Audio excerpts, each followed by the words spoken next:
So let me say, as the second woman of color to serve at City Hall since the city of Oklahoma incorporated in 1890, this well-known television and radio personality and our councilwoman is sure to make you smile and make you laugh.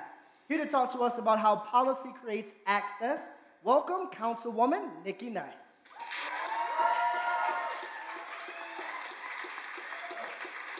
All right. Well, good evening. I'll try that. All right, I'll try that again. Good evening. I know the title doesn't sound like it's going to be exciting, but I do have a lot to talk about, I promise. So you see in your program how policy creates access. So I'm changing the title right now to how policy can help to create access. So when we define policy, we look at policy as a set of guidelines and rules that determine a course of action. We also look at a food desert, and food deserts are defined as an area that has limited access to a grocery store or a healthy, affordable retail outlet. And one of the things we know about food deserts is the fact that you spend more money in areas where you have lack of food access. You spend more money, and in food deserts, as we look at the areas of our state, 76 of the 77 counties are affected by food deserts, and 45 of the 77 counties in Oklahoma have half of their population living in a food desert. According to the Oklahoman, 17% of Oklahoma is food insecure, and all of those places in red are where food deserts exist currently in our city. So our area of focus right now for this project of policy was a zip code of 73111. And what we know about 73111 is the life expectancy in this zip code is 18 years less, and that's compared to other places.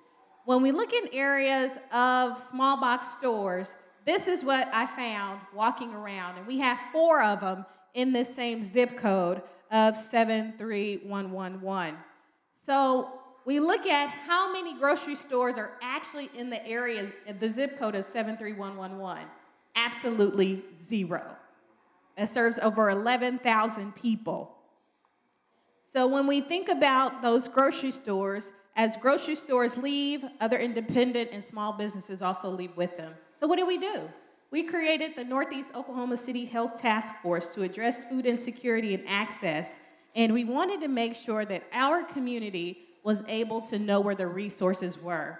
So we created a website called NortheastOKCfood.com, and that connected our residents to food access, to also find out where food pantries were, and to find out what was happening as far as food access is concerned.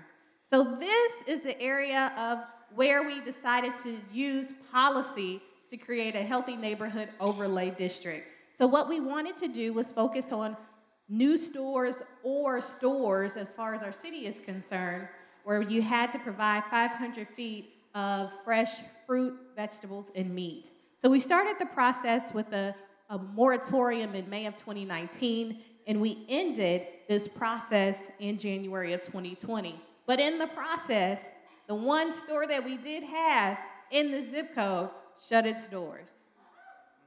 It shut its doors to our community, and we said, okay, what is next for our residents? And one of the things that we wanted to make sure we created was food equity. And we wanted to create zoning that would allow for us to be able to make sure our residents had areas, and supermarket redlining was the cause of us wanting to do this ordinance and this overlay. So we had to have shuttle service, and thankful for our Embark service, we had shuttles going from Ralph Ellison Library all the way to grocery store Northwest 18th to the grocery store Northwest 23rd and Penn.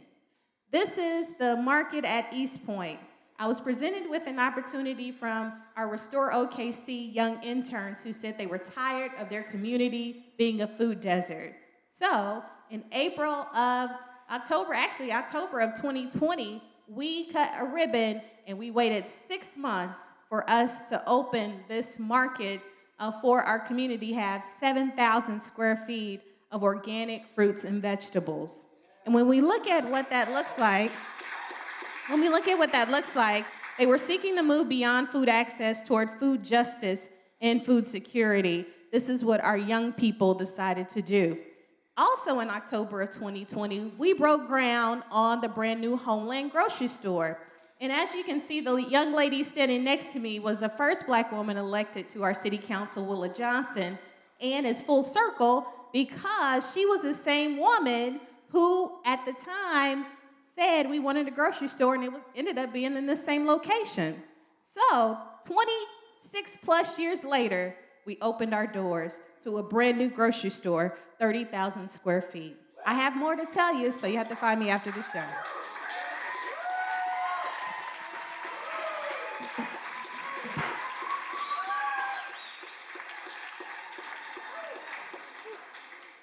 There is a lot happening in our city. Do me a favor, say great things in our city. Come on, great things in our city. Give Nikki a round of applause one more time, y'all. That's our councilwoman.